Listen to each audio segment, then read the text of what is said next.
네, 여러분. 오랜만에 너무나 반갑습니다. 저는 임재흥 목사이고요. 이렇게 깨끗한 스튜디오에서 이렇게 여러분 만나 뵙게 돼서 너무나 반갑습니다. 또 우리 이무현 목사님과 여러 우리 팀 지체들 얼마나 이 헌신이 귀한지 모르겠어요. 그래서 여러분 다 격려드리고 싶고, 이 시간에 우리 화요 저녁 예배로 우리 함께 예배드리며 나아가는데 우리 큰 은혜가 있는 시간 될 수 있기를 간절히 바랍니다. 제가 이 시간에 말씀 한번 읽고 우리 함께 말씀 나누도록 하겠습니다. 우리 오늘 주신 하나님 말씀은 누가복음 9장 57절부터 62절까지 말씀입니다. 누가복음 9장 57절부터 62절 제가 한번 읽어드릴게요. 길 가실 때 어떤 사람이 여짜오되 어디로 가시든지 나는 따르리이다. 예수께서 이르시되 여우도 굴이 있고 공중에 새도 집이 있으되 인자는 머리 둘 곳이 없도다 하시고, 또 다른 사람에게 나를 따르라 하시니 그가 이르되 나로 먼저 가서 내 아버지를 장사하게 허락하옵소서. 이르시되 죽은 자들로 자기의 죽은 자들을 장사하게 하고 너는 가서 하나님의 나라를 전파하라 하시고, 또 다른 사람이 이르되 주여 내가 주를 따르겠나이다마는 나로 먼저 내 가족을 작별하게 허락하소서. 예수께서 이르시되 손에 쟁기를 잡고 뒤를 돌아보는 자는 하나님의 나라에 합당하지 아니하니라 하시니라. 아멘. 오늘은 제자가 넘어야 할 세 가지 문제라는 제목으로 우리 말씀을 전하도록 하겠습니다. 오늘 말씀은 어떤 의미에서 좀 레디컬한 그런 말씀일 수 있어요. 급진적인 말씀일 수 있습니다. 그런데 우리가 놓칠 수 있는, 그리고 예수님이 우리에게 강조하셨는데 우리가 바라보지 못할 수 있는 그런 굉장히 핵심적인 말씀이에요. 예수님 우리를 부르셨는데 우리 모두를 제자로 부르셨습니다. 그러니까 사실은 우리가 그리스도인 이런 말을 쓰잖아요. 근데 이 그리스도인이라고 하는 말과 제자라고 하는 말은 동의어입니다. 근데 많은 분들이 이 그리스도인과 예수님의 제자라고 하는 개념을 완전히 다르게 이해를 해요. 예를 들어서 그리스도인 그러면은 내가 예수님을 믿고 나중에 죽어서 천국에 가는 그런 사람으로 생각을 합니다. 그리고 예수님의 제자는 뭔가 더 많이 헌신을 해야 될 것 같고, 뭔가 막 목회자가 돼야 될 것 같고, 선교사님 정도는 되어야 제자죠, 제자의 그런 삶을 사는 것이 아닌가, 뭐 이렇게 생각을 하는 겁니다. 하지만 여러분 그렇지 않아요. 모든 그리스도인들은 사실은 예수님의 제자로 부름을 받았습니다. 그러니까 다른 말로 하면 예수님의 정말 진정한 제자가 아니라고 한다면 참된 그리스도인이 아니라고 하는 사실이에요. 그러니까 많은 사람들이 자기 자신은 나는 그리스도인입니다 이렇게 이야기를 합니다. 그리고 나는 교회에 다니니까 자연스럽게 그리스도인이 아닌가 이렇게 이야기를 합니다. 여러분 그런데 예수님이 우리를 부르시는 그 부르심의 자리는 전혀 다를 수 있다라고 하는 거예요. 그러니까 여러분 어떤 사람이 정말로 예수님을 나의 구주 나의 하나님으로 만난 겁니다. 그냥 이렇게 살아가다가 진짜 예수님을 만나게 된 거예요. 제자로서. 그러면 이 사람의 삶의 태도는 급진적으로 바뀔 수밖에 없어요. 그러니까 이렇게 느끼게 됩니다. 이 사람의 심령으로부터 오 하나님, 제게 이렇게 큰 구속의 은혜를 주셨군요. 나를 지옥 권세에서 건져내셔서 하나님 나라의 사람으로 바꾸어 주셨군요. 감사합니다. 찬양합니다. 이제는 정말로 내 남은 삶을 주님의 영광을 위해서 드리겠습니다. 이렇게 자기의 심령으로부터 고백하는 사람으로 바뀌게 된다라고 하는 거예요. 그러니까 정말 예수님의 철저한 제자로서 살고 싶은 이 내적인 갈망함이, 열망함이라 그럴까요? 이것이 터져 나오게 됩니다. 제가 오늘 본문을 왜 읽었는가? 여러분 오늘 본문은요, 예수님의 이 제자의 길에 들어서려고 하다가 실패한 사람들의 예를 잘 보여주는 그런 본문이에요. 여러분 진짜 인류 역사를 통틀어 볼 때 수많은 사람들이 이런 우를 범했습니다. 예수님의 제자로서 들어서려고 하다가 그 중도에 하차하게 되는 그런 사람들이, 수많은 사람들이 있었어요. 그래서 오늘 읽은 본문은 우리에게 크게 경종을 주는 그런 본문이라고 할 수 있을 겁니다. 그러니까 여러분 기억하셔야 돼요. 어떤 사람이 내가 정말로 예수님을 나의 구주 나의 하나님으로 영접했다 하면 하고 이 관문을 통과하지 못했다라고 한다면 여러분 그 사람의 종국은 파멸입니다. 애초부터 사실은 예수님의 진정한 제자가 되지 못했던 거죠. 그리스도인이 아니었던 겁니다. 그래서 오늘 우리는 이 말씀을 붙들고 어떤 점이 우리를 실패하게 할 수 있는지, 그리고 예수님이 정말로 우리를 제자로 부르셨다라고 한다면 우리가 어떤 길을 따라야 하는지 우리가 함께 점검하면서 은혜를 나누고자 합니다. 오늘 본문에 보니까 예수님이 길을 가시는 동안에 이 세 명의 남자가 다가왔습니다. 근데 하나같이 이 사람들이 저는 예수님을 따르겠습니다. 저도 정말로 예수님을 따르겠습니다. 이렇게 이야기를 하는 거예요. 그러니까 예를 들어서 이 사람들은 뭔가 예수님에게 매료될 만한 요소가 있었기 때문에 예수님을 따라온 겁니다. 그러니까 가령 예수님이 병 고치는 모습을 보니까 너무 멋있어 보이는 거예요. 이야, 예수님 진짜 대박이다. 저렇게 중한 병을 막 고치시고 수많은 사람들이 따라다니고 멋있어 보이지 않았겠습니까? 아니면은 예수님이 정말 죽은 자까지도 살리셨어. 이런 소문을 들었던지, 아니면 더 나아가서는 예수님이 막 권위 있게 말씀을 전하시는 거예요. 그죠? 막 산에 서셔서 심령이 가난한 자는 복이 있나니 하면서 막 권위 있게 말씀을 전하신다든지, 이런 모습이 뭔가 이렇게 매료될 만한 모습으로 다가왔던 겁니다. 그래서 쫓아왔던 거예요. 그래서 뭐라 그러냐면, 주님, 저는 주님이 어디를 가든지 저는 따라가겠습니다. 이렇게 이야기를 하는 거예요.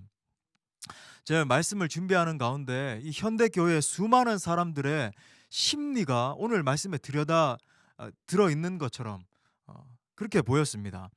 이 카일 아이들먼이 쓴 책 제목이 하나 생각이 났는데, Not a Fan이라고, 우리 한국 제목으로는 팬인가 제자인가 이렇게 번역이 됐어요. 오늘날도 여러분 수많은 사람들이 예수님의 팬이 되고 싶어서 자청을 하고 따라갑니다. 마치 뭔가 뭐 연예인이라든지 뭐 손흥민 선수 같은 이런 유명한 스포츠 스타를 바라보는 그런 시각처럼 예수님도 그런 식으로 정말 매력을 느끼면서 쫓아가고자 하는 거예요. 예전에 제가 그 찬양 사역을 했었습니다. 이렇게 찬양 사역을 이제 활발히 했었는데, 그러니까 대중 집회를 마치고 나면 많은 이제 젊은이들이 이렇게 따라왔어요. 그래가지고 목사님, 어떻게 하면 저도 이제 찬양 인도자가 이렇게 되고 싶은데 어떻게 하면 될 수 있습니까? 어떻게 준비를 해야 됩니까? 이런 질문들을 하는 거예요. 그런데 그 심리가 정말로 하나님을 예배하고 싶다, 진짜 예수님의 제자로서의 길을 걸어가고 싶다, 이런 마음이 아니라 내가 유명한 사람이 되고 싶다, 나도 앞에 서서 회중들을 저렇게 이끄는 저런 드러난 사람이 되고 싶다, 이런 것들이 있다라고 하는 것을 보는 거예요. 예. 봤던 겁니다. 그리고 그들에게 진정한 제자로서의 길을 걸어가야 된다라고 이야기를 하면 다 떠나고 마는 거죠. 예. 극소수만 남는 거예요. 오늘은 그 대표적인 세 부류를 볼 수 있는 겁니다. 이 팬과 같이 반응하는 사람. 어떤 문제가 있는가 세 가지만 여러분에게 말씀드릴게요. 첫 번째는요, 예수님이 성급함의 문제를 지적하세요. 57절 말씀 한번 보십시오. 이렇게 말합니다. 길 가실 때 어떤 사람이 여짜오되 제가 어디로 가시든지 나는 따르리이다. 그러니까 이 사람이 얼마나 마음의 열정에 이렇게 막 타오르고 있는지, 열정에 사로잡혀 있는지를 우리가 볼 수 있습니다. 어디로 가시든지, 다른 말로 하면 예수님 무슨 말씀을 하시든지 무조건적으로 제가 주님을 따르겠습니다, 이렇게 말하는 거예요. 근데 여러분, 이렇게 보면 진짜 예수님의 제자로서 합당한 사람 아닙니까? 저한테도 어떤 사람이 목사님이 어떤 말씀을 하시든지 어디를 가시든지 저는 목사님을 따르겠습니다 하면, 야, 헐, 대박, 너 진짜 제자다, 나 따라와. 그럴 만한 요건이 되는 사람이잖아. 어디로 가든지 따르겠다는데. 근데 예수님은 이걸 거절하셨어요. 그죠? 근데 예수님은 이 사람의 깊은 내면을 파악하셨던 겁니다. 무슨 말인가? 오늘 본문의 이 평행구절이라고 하는데, 평행구절은 이제 동일한 사건을 다른 관점에서 쓴 걸 말하는 거예요. 근데 마태복음 8장에 보면은 이 사람의 정체가 나와요. 제가 한번 읽어드릴게요. 마태복음 8장 19절입니다. 한 서기관이 나와 예수께 아뢰되 선생님이여 어디로 가시든지 저는 따르리이다. 이 사람의 정체는 서기관이었습니다. 여러분, 서기관은 당시에 말씀의 전문가예요. 쉽게 말하면. 여러분, 율법에 통달한 사람이, 그냥 이렇게 초짜도 아니고 율법에 통달한 사람이 예수님을 따르겠다라고 왔는데, 여러분 진짜 대박 아니에요? 야, 나랑 같이 가자, 너 나의 제자가 되어야 되겠다 말해도 여러분 부족함이 없는 상황 아닙니까? 근데 예수님은 이 사람의 심령의 깊은 곳을 보셨습니다. 이 사람은 성급한 사람이었던 거예요. 그러니까 어려운 일이 닥치면 그 열정이 쉽게 사라질 사람. 물론 뭐 일시적인 충동이라고 해도 무시할 수만은 없습니다. 우리도 생각을 해보면 우리가 이제 제자의 길을 걸어가고 있는데 어떤 한 포인트가 있었잖아요. 정말 주님 앞에 눈물 콧물 쏟으면서 주님, 제가 정말 주님의 영광을 위해서 살고 싶습니다, 이런 어떤 인생의 전환점이라고 할까요? 그런 포인트가 있긴 있었어요. 근데 제가 지금 지적하고 싶은 것은 예수님이 말씀하시고자 하는 건 뭐냐면 성급한 영성에 대한 거예요. 제가 이렇게 한번 정의를 해봤습니다. 성급한 영성은 성급한 인격을 낳고 성급한 인격은 성급의 열매를 맺는다. 자, 다시. 성급한 영성은 성급한 인격을 낳고 성급한 인격은 성급의 열매를 맺는다. 마치 여러분, 이런 사람은 뿌리가 얕은 영성을 가진 그런 사람인 거예요. 그러니까 예수님 말씀하신 것처럼 바람이 불고 풍파가 막 몰아닥치면 금방 뿌리 뽑혀버리거나 그냥 쓰러져 버리는 이런 서기관에게 예수님 이렇게 말씀하시면서 거절하셨어요. 58절에 보니까 예수께서 이르시되 여우도 굴이 있고 공중에 새도 집이 있으되 인자는 머리 둘 것이 없도다. 무슨 말인가? 예수님 말씀은 이런 말씀이에요. 너 나를 따르겠다라고 이렇게 쫓아왔는데 나를 진정으로 따른다라고 하는 것의 의미가 뭔지 아니? 나를 따르면 너 정말로 어떠한 상황에 처해지는지 알고 있니? 나를 따른다는 것은 가난을 짊어지는 삶을 살아가는 것을 의미하는 거야. 희생과 포기의 삶을 의미하는 거야.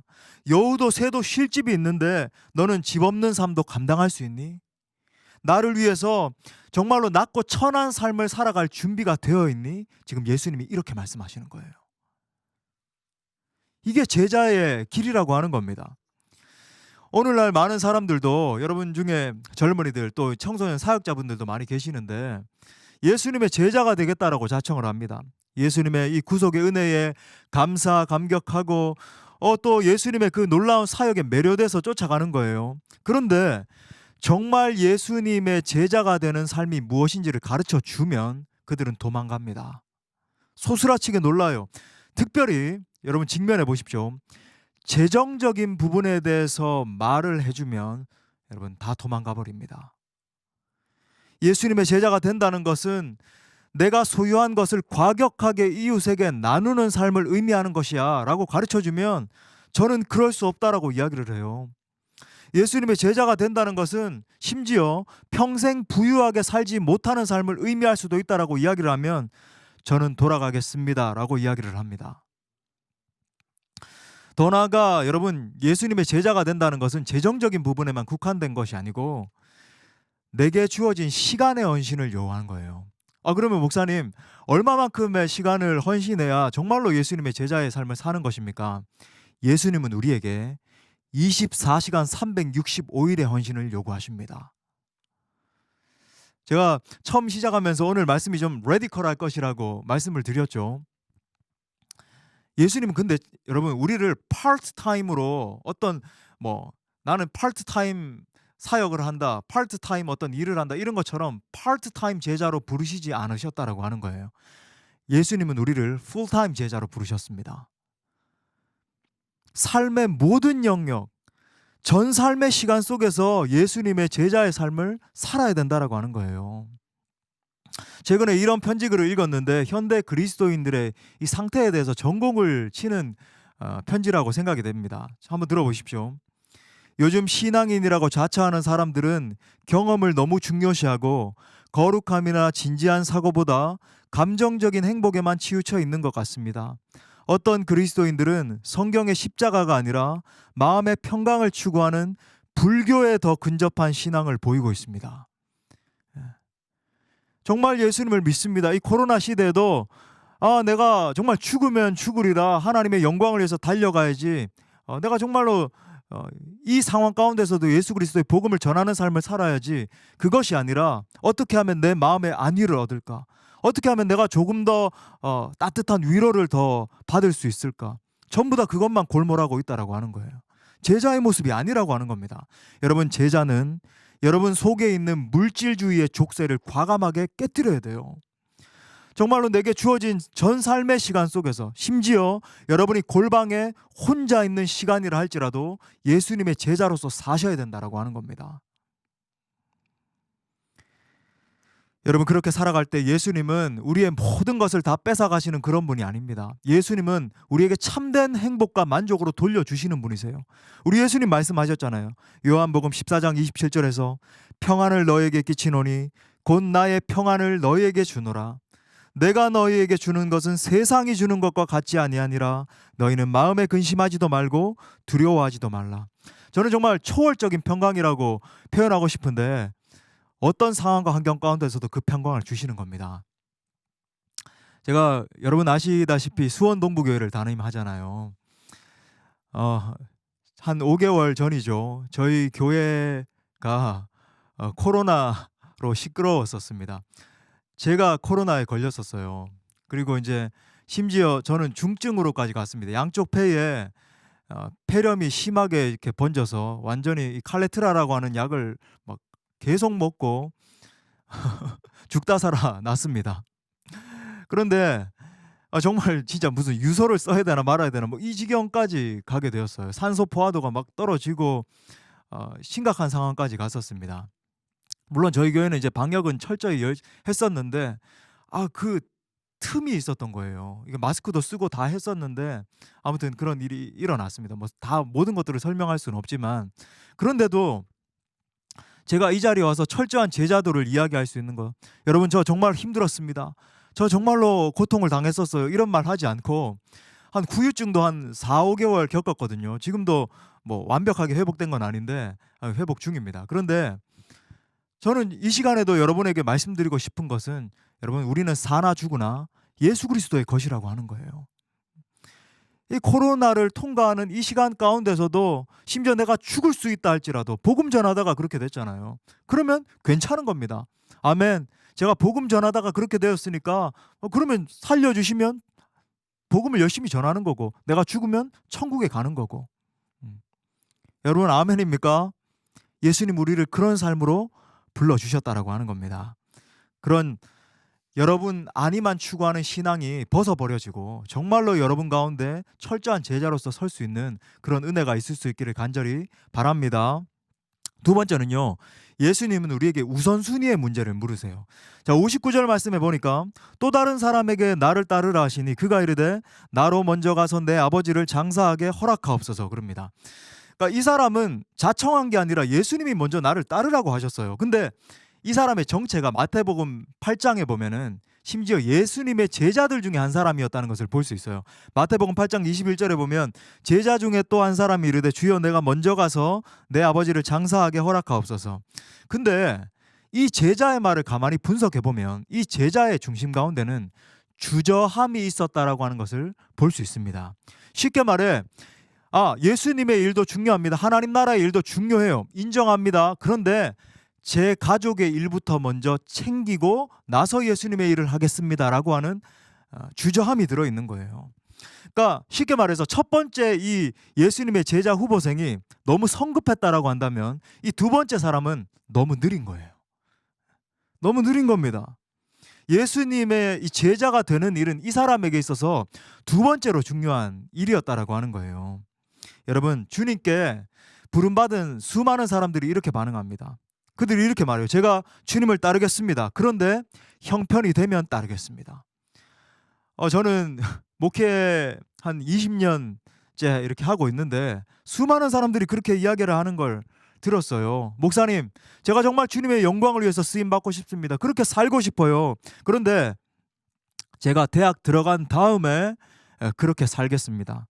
목사님, 제가 정말로 선교사가 되고 싶습니다. 그런데 제가 하던 일 20년 다 채우고 심지어 저는 진짜 이렇게 말하는 거 들었습니다.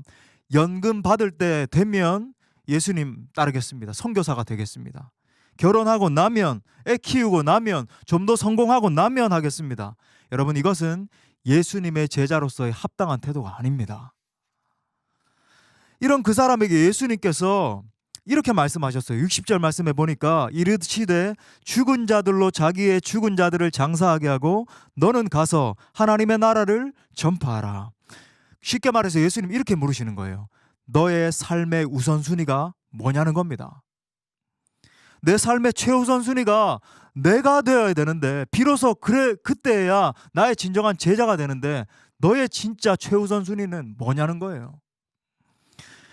여러분 하나님은 우리에게 전부를 요구하십니다.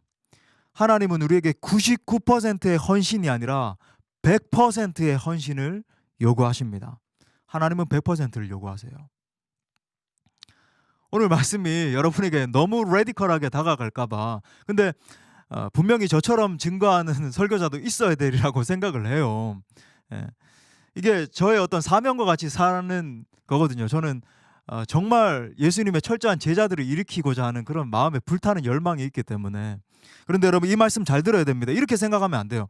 하나님은 우리 가족이나 아니면은 뭐 내 사랑하는 친구들이나 내 삶에는 완전히 무관심한 분인가? 다 무시하고 그냥 뭐 모든 거 다 포기하고 따라가야 되는가? 그런 의미가 아니에요. 누가복음 14장 26절에서도 물은 내게 오는 자가 자기 부모와 처자와 형제와 자매와 더욱이 자기 목숨까지 미워하지 아니하면 능히 내 제자가 되지 못하고. 제자도 말씀하실 때 예수님 재밌는 건 뭐냐면 항상 목숨 이야기하세요. 근데 이건요, 다른 모든 것들 다 내팽겨 쳐버리고 부모도 돌보지 말고 그냥 무조건 복음만 전해라, 이런 의미가 아니고 우선순위를 말씀하시는 거예요. 너의 최우선순위가 어디 있느냐.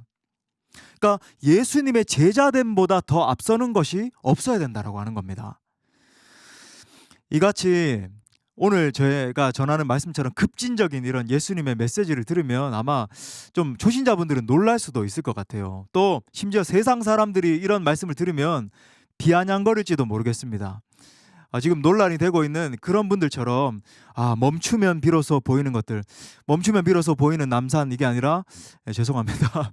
아무튼 멈추면 비로소 보이는 것들, 이렇게 이야기하면서 여러분 안위를 드립니다, 평안을 전하고 싶습니다, 위로를 드립니다, 이런 말씀 전해야 이렇게 좋아할 텐데, 인기가 있는 설교자가 될 텐데, 이런 말씀을 들으면 세상 사람들은 막 비아냥거릴지도 모르겠어요. 그게 정말 예수님의 길인가? 그렇다면 나는 그런 길 안 가겠다. 여러분, 하지만 예수님이 지금 명확하게 말씀하시는 것은 너의 최우선 순위를 나에게 꺼내 놓으라는 겁니다. 마지막 세 번째는요, 예수님 뭘 요구하시냐면 마음의 무게중심의 문제예요. 자, 61절 말씀입니다. 주여 내가 주를 따르겠나마이다마는, 이 세 번째 후보생이 이렇게 말하는 거예요. 나로 먼저 내 가족을 작별하게 허락하소서. 자, 이 사람은 내가 주님을 따르겠습니다를 헬라어로 이제 아콜루데오라고 하는 단어를 쓰고 있는데, 이건 굉장히 강한 표현이에요. 예수님, 저 정말 헐 대박 울트라 초강력 파워로 주님을 따르겠습니다, 반드시 따르겠습니다, 이렇게 이야기를 하는데, 이 사람의 문제는 뭐냐면 하지만, 알라라고 하는 단어를 쓰고 있어요.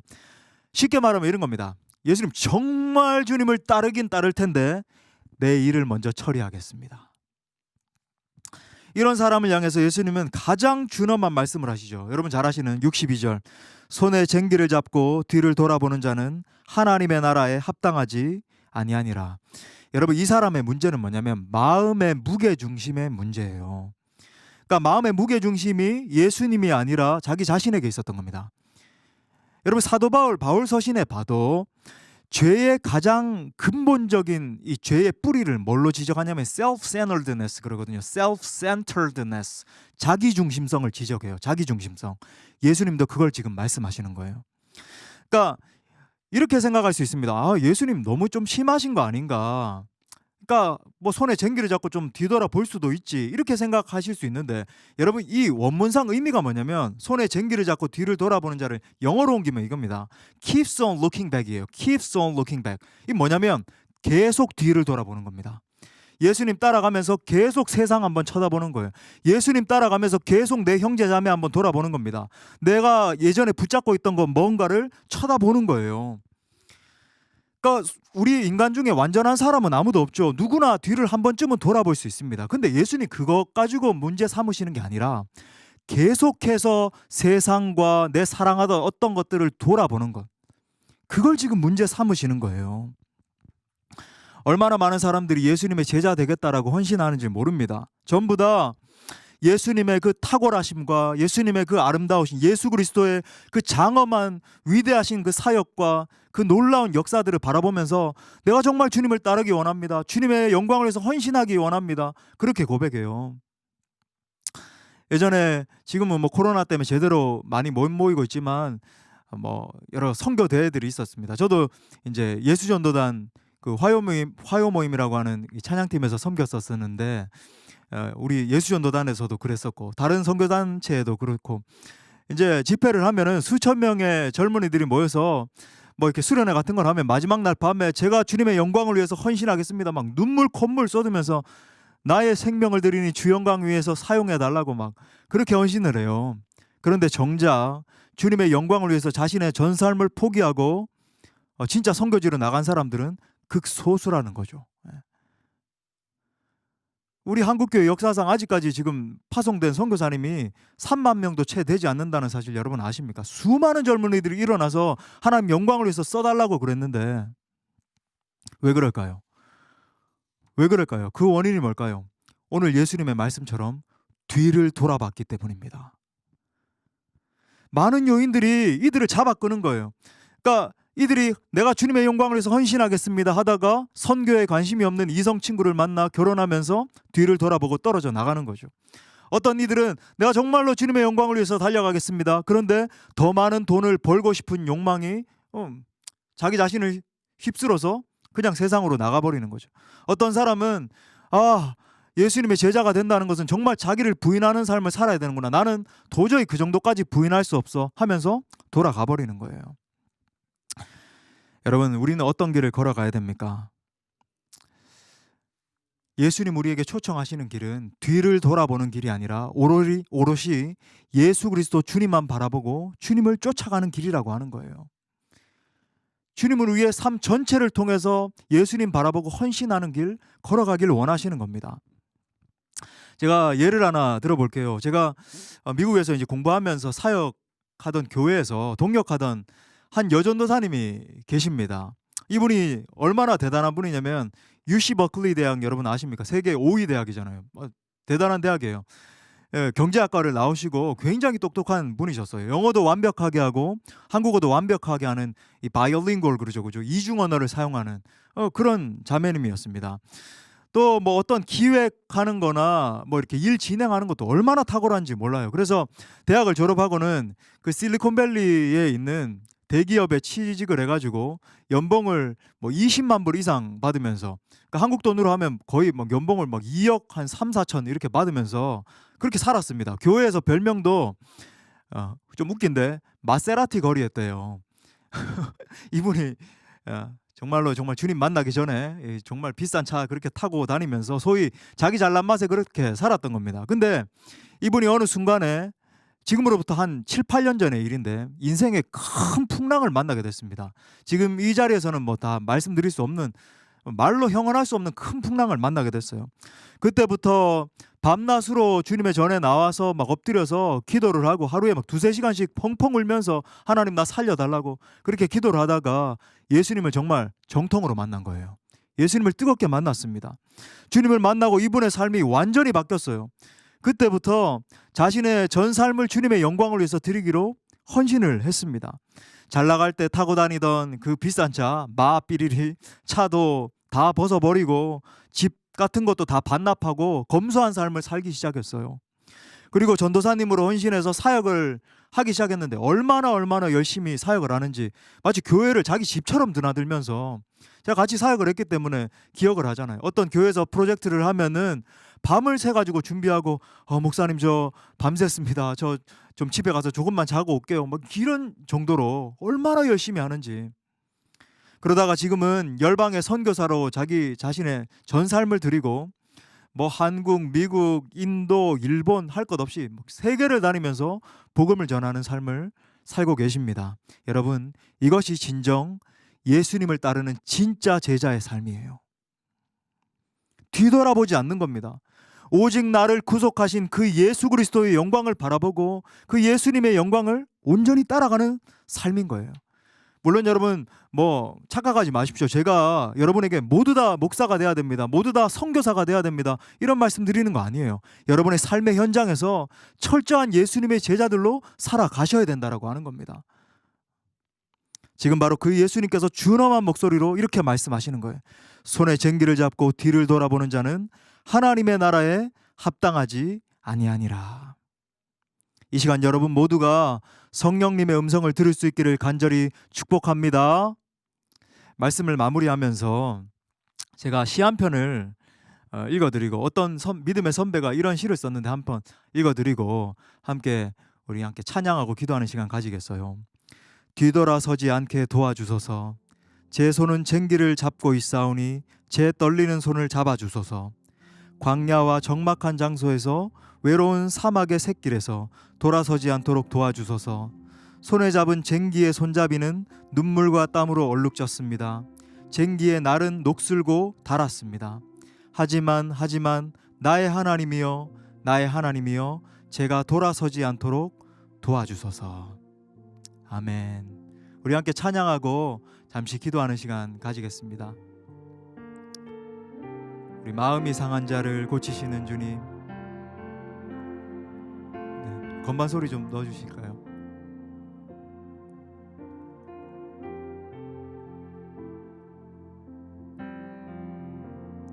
네, 잘 안 되네요. 들어옵니다. 우리 함께 한번 다행입니다. 우리 이 뜨거운 마음을 가지고 우리 함께 한번 마음이 상한 자를 고치시는 주님, 우리 한번 찬양하겠습니다. 마음이 상한 자를, 마음이 상한 자를 고치시는 주님, 하늘의 아버지 날 주관하소서.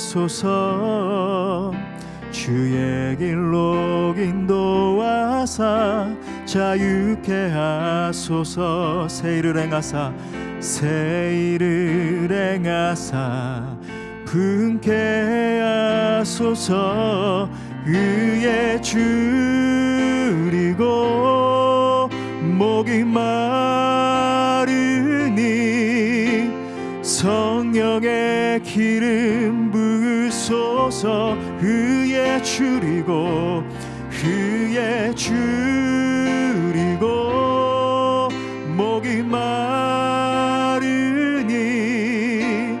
내 잔을 채워 주소서. 성령으로 채우사, 성령으로 채우사 주보게 주의 임재, 주의 임재 속에 은혜 알게 하소서. 주 뜻대로 살아가리 세상 끝날까지. 나를 빚어주세요 주님. 나를 새날 열어주소서. 새날 열어주소서. 의에 줄이고 목이 마르니 성령의 기름 부으소. 의에 줄이고, 의에 줄이고 목이 마르니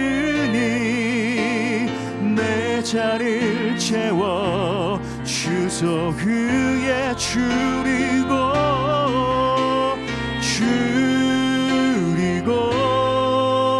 목이 마르니 성령의 기름 부으소. 아멘. 의에 줄입니다 주님. 의에 줄이고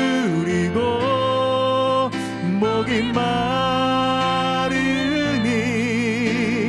내 잔을 채워 주소서. 여러분, 이 시간 우리가 시간이 같지만 우리 잠깐이라도 우리 말씀 붙들고 함께 기도하기를 원합니다. 이 시간 기도할 때 예수님의 음성을 들읍시다. 손에 쟁기를 잡고 뒤를 돌아보는 자는 하나님의 나라에 합당하지 않다라고 말씀하셨는데, 주님, 내가 진정한 예수님의 제자가 되길 원합니다. 나를 사랑하셔서 나를 위해서 목숨을 내어주신 그 주님을 위해서 나도 내 생명을 들여 주님을 쫓아가는 진정한 예수님의 제자로 서기를 원합니다. 하나님, 나를 불쌍히 여겨주시고 내 이 연약한 결단이라 할지라도 강한 능력의 손으로 붙잡아 주셔서 끝까지 예수님을 따라갈 수 있는 진정한 제자 되게 해달라고 우리 통성으로 함께 한번 기도합시다. 하나님, 이 시간에 간절한 마음으로 기도하며 나아갑니다. 하나님, 우리 방송을 통해서 예배하고 있는 사랑하는 모든 지체들 가운데 예수님의 마음을 부어주시기를 원합니다. 하나님, 예수님을 위해서 생명을 주시면서 우리를 사랑해 주셨는데 그 예수 그리스도를 향한 뜨거운 헌신의 마음, 하나님 철저한 제자가 되고자 하는 마음이 우리 중심으로부터 터져나오게 하여 주옵소서. 하나님 우리 사랑하는 지체들 모두를 강한 능력의 손으로 성령의 기름 부으심으로 붙잡아 주시사 하나님 우리가 넘어지고 쓰러진다 할지라도 다시 일어나 주님을 따라갈 수 있는 진정한 제자들로 설 수 있도록 하나님 주님의 능력의 팔로 붙잡아 주시고 기름 부어 주시옵소서. 하나님 사랑하는 모든 지체들 가운데 주님의 마음을 부어 주십시오. 주님의 마음을 부어 주십시오. 할렐루야. 주님 살아계신 하나님 아버지, 은혜와 사랑에 감사를 드립니다. 이 늦은 밤까지 함께 예배하는 사랑하는 지체들을 축복하여 주옵소서. 축복하시되 성령으로 기름 부어 주셔서 날 사랑하셔서 날 위해서 목숨을 주시며 피를 흘리시며 나를 구속하신 그 예수님을 위해서 우리의 일생을 제자로서 살아내는, 진정한 제자로서 그렇게 살아가는 귀하고 복된 모든 지체들 될 수 있도록 함께하여 주옵소서. 하나님 이들의 결심이 흐려지지 않도록 날마다 보호하여 주시고 이 힘겨운 때를 걸어갈 때에도 주님이 지켜주시는 것 그 하나만 바라보면서 기뻐하고 즐거워하는 참된 제자들로 설 수 있도록 함께하여 주옵소서. 그렇게 하실 주님을 기대하며 감사 찬송드리며 살아계신 우리 주 예수 그리스도의 이름으로 기도드립니다. 아멘. 아멘. 아멘. 온종일 함께 하신 우리 주님 앞에 한번 영광의 박수 올려드리겠습니다. 감사합니다. 모든 예배를 마쳤습니다. 여러분 축복합니다.